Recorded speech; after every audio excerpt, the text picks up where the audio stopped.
Many contractors aren't making what they should on their job. Even if you got your bidding down, you may still be bleeding profits.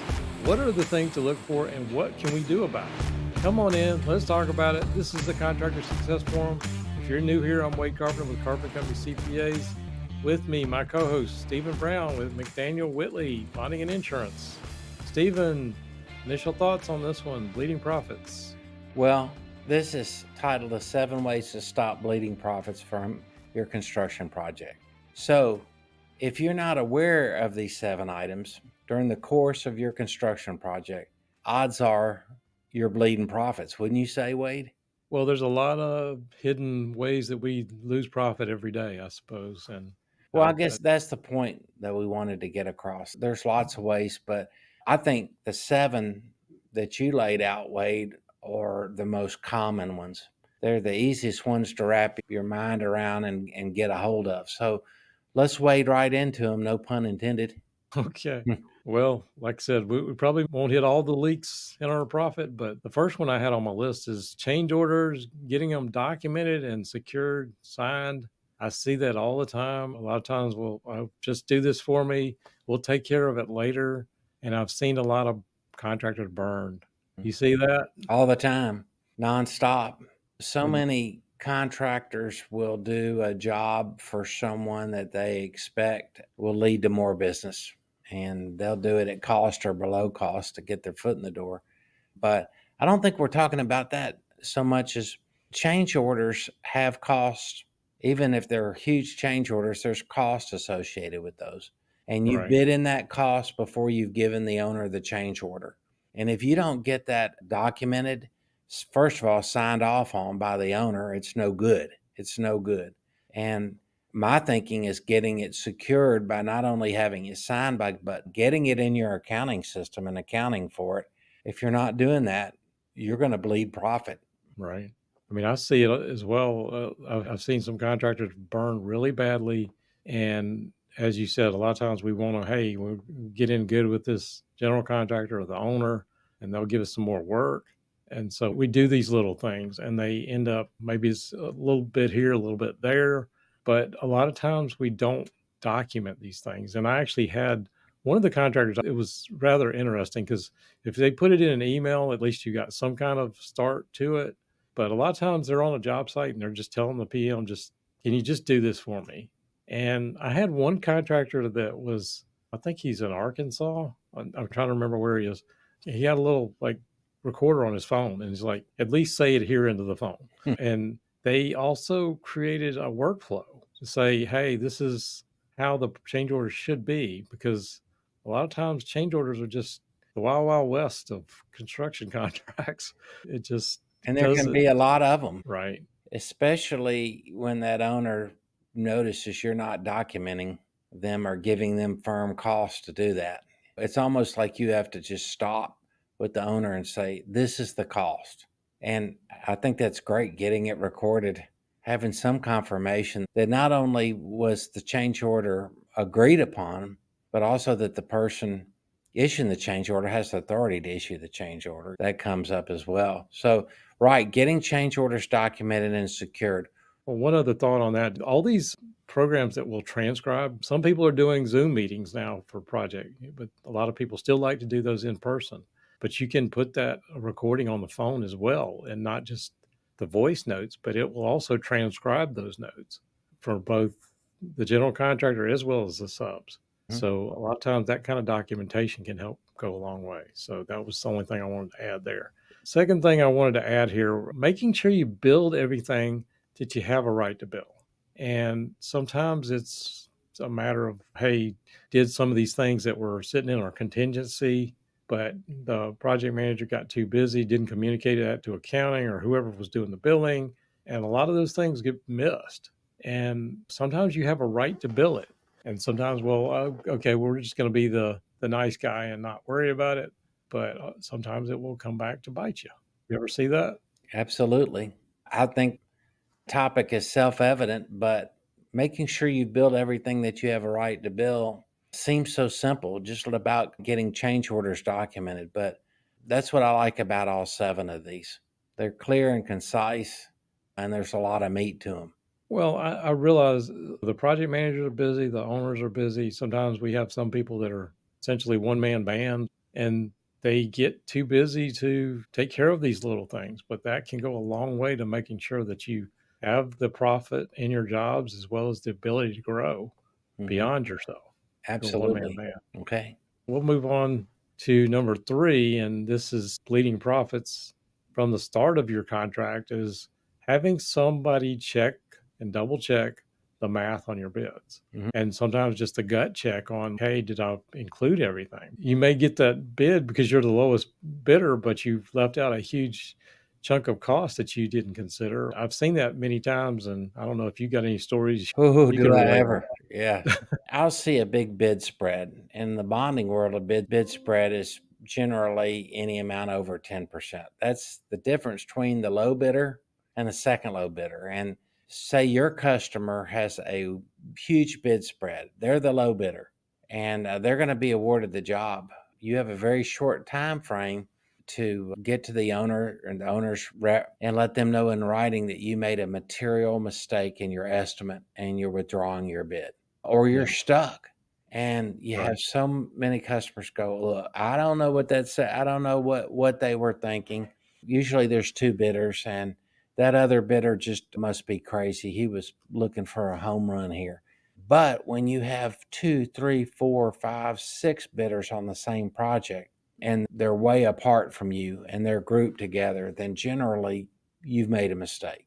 That's Yeah. that's a good way to look at it. You might not want to admit it, but you have an ability to get out of that job if you made a mistake on your bid. And so many times just having a separate set of eyes, the comptroller, the CFO, just going over your numbers, just making sure they all add up correctly is huge.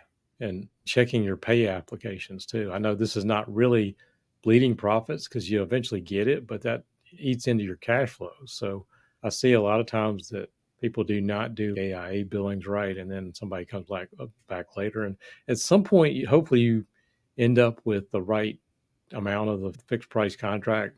But having somebody double check is sometimes it doesn't take that long to do, but can save you a lot of heartache. Absolutely. Okay. Well, if enough said on that one. Number This is four. one I number 4. One thing I preach all the time. I hate to sound self-serving because this is what I do, but get on top of your job costing and make it as real time as possible. The short answer on this is if you know where you are and you know you're bleeding, you can do something about it. Don't wait until you're bled out and Yeah. you don't know that you had a hole in there. Does that make any sense? Oh, yeah. I was watching a Western last weekend.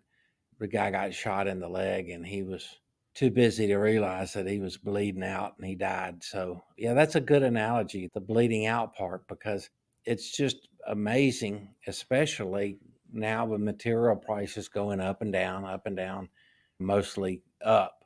How not having the job costs that are involved with the project, and you're seeing, are these tracking with what they're supposed to track with what we Right. bid and about what our costs are? And if they're not, why?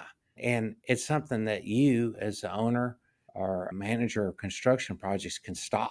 You can just put the brakes on it until you can figure it out. And a lot of times you have to do that fast. So construction, you can bleed out a lot faster than a gunfighter shot in the leg, I think. Okay. Interesting analogy too. Yeah.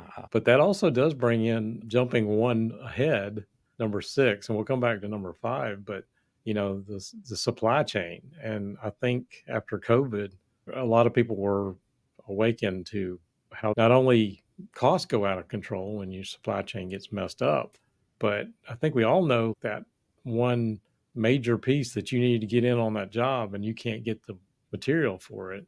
Basically, streamlining and actively managing your supply chain can Right. go a long way to And the salesman saying, I can only hold these prices for 30 days because it's in such great demand and it's so hard to get. So right. you put in your bid and then you find out that you're not awarded for 30, 60 days. And you're still stuck on that unless there's an escalation clause in your contract. So I think number 6 is a great point. Streamline and actively manage your supply chain. And I get it too, but you know, a lot of times you don't have the cash flow You don't want to order any earlier than you really have to, but if it's going to take 9 months to get that part, at some point you need to go ahead and order it. And sometimes you have to pay for some things up front. So it's a balancing act because nobody wants the cash flow to go out of pocket. But going back to the whole thing, a lot of things we learned from COVID and supply chain issues is, well, do we need to maybe start doing cost plus or time and materials and type contracts instead, or these escalation clauses you said, because a lot of people got burned on that, as well as if we got these late completion clauses and these penalty clauses, that can get very expensive. So I've actually known a couple of contractors that have actually hired somebody to do and manage that purchasing and the supply chain after COVID. And whether you need somebody to do that or not, I believe actively managing it can go a long way, and making sure that your project managers know that it's going to take some time to get certain parts or some materials or something that goes in on that job can make a big difference. Okay. So going back to Other, number 5. okay. This is sort of a general one, but number 5 is basically the systems and workflows in place so that critical steps are not missed. And I think we did one episode, I don't know how many back, we talked about checklists and how those can help. But having some simple checklist of saying, this is our process for getting a bill out the door, for making sure that we bid this properly and we considered everything, making sure we do the walkthroughs and those kind of things, Sure. checking things before trying to get permits and Right. That most importantly, this is our process for starting the job. right. Just getting it started. So there's a ton of systems and workflows, and we've had a couple of episodes on talking about AI. And if you have no processes, that get documenting something, you get Chat GPT to start you something. It may not be exactly what you want, but you can take what you've got, and at least it's a good starting point. Does that make sense? Absolutely. Absolutely. And 20 plus, almost 25 years ago now, when I started my firm after leaving the firms in Atlanta, I read the book, The E Myth by Michael Gerber. And I may have talked about that multiple times on here, but that's one of the biggest things that contractors can do is the systems and processes. And I love what that book teaches. And what you find is that for 25 years of documenting processes, a lot of people don't want to take the time to do it. And this AI, Chat GPT, stuff like that can easily do it in minutes, or at least have you some kind of starting point in minutes, literally. You're right about that. And the more you grow, the ability to communicate amongst everyone in your organization becomes more and more difficult. And one party doesn't know what the other party's doing, and it becomes very stressful. Then they don't like working there anymore. But you've communicated something, or you think you have, but it's not a system or process that you regularly use. So you're mad at your employees for not listening to you. That bleeds profit. It just doesn't need to. If you have those systems and workflow processes in place and you are monitoring them each step of the way that they're going along, someone else is monitoring and you're monitoring them, however you want to do it, you can see that when part of those processes of getting a project completed stop, you're bleeding money. What you just said too is an absolute another reason that you should be documenting in these systems, because I know anybody running any kind of business is going to have some miscommunications when you have growth and trying to tell your employees what to do. And you can get mad all you want at your employees, like you said, but if they're not clear on the process, maybe you've told them, but are you going to be able to discipline them if you don't have it written out and they don't know really what that step is, or they did it It's not getting a change order in writing. right? Again, there's a lot we could talk about there, but getting employees to understand what the processes are, as well as following the process. If you got something at least documented, at least you've got something to go back and say, hey, you screwed this up.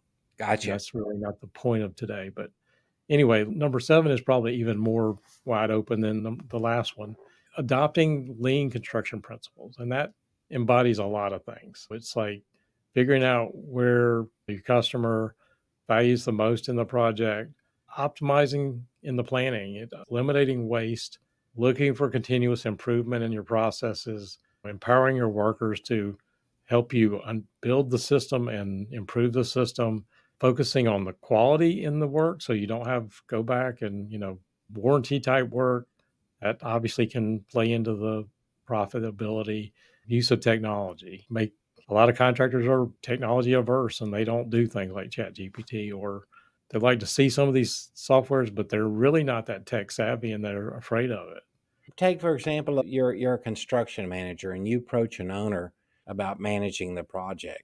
And you've got to convince them that you have all 7 of these items in place, especially the lean construction practices on the job that you are in charge of enforcing so the owner doesn't have to. That's how you get your profit, managing a Right. construction project. So, but that same lean construction practices, principles, they apply to everyone. It's where can I make it a little leaner? We don't want to make everyone miserable and we don't want to slow the job down over it because time is money, right? But lean construction principles, it's always changing and there's always something more you can learn about a lean construction practice. And the folks that like tech will say tech's the best way to go on that. Other times, it's just adopting a safety program that really lets your workers know this is coming from management. You're going to lose your job. You get hurt and you're not doing what we've been preaching to you to do. It's your fault and there'll be consequences. Right. There's a lot going into it. And I would say that all 7 of these, I think having lean construction practices or principles as the last one is perfect because they all tie in together, don't you think? They do. And I'm sure there's other nuances that we didn't hit in this. Maybe we didn't stop all the bleeding, but maybe we slowed it down quite a bit. And Okay. you're in growth mode. A lot of these things you got to adopt is putting all these systems in place as you grow. So, Okay. Well, I'd like to, before we close out the podcast, just go over these 7 again. Can I just read them out? absolutely. Okay. Go for Number it. 1, getting change orders documented and secured. Number 2, making sure you build everything that you have a right to build. Number 3, having someone else double check your bids. Number 4, get on top of your job costing and make it as real time as possible.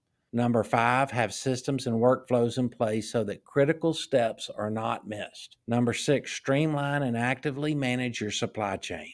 And number 7, adopt lean construction practices or principles. There you go. Enough said, I think. We may do another pod called Another 7 Ways to Stop Bleeding. But I think this is a great start, Wade. I hope people get something out of it. Like I told you before the podcast, I have a customer I'm literally going to email this to as soon as we finish podcasting.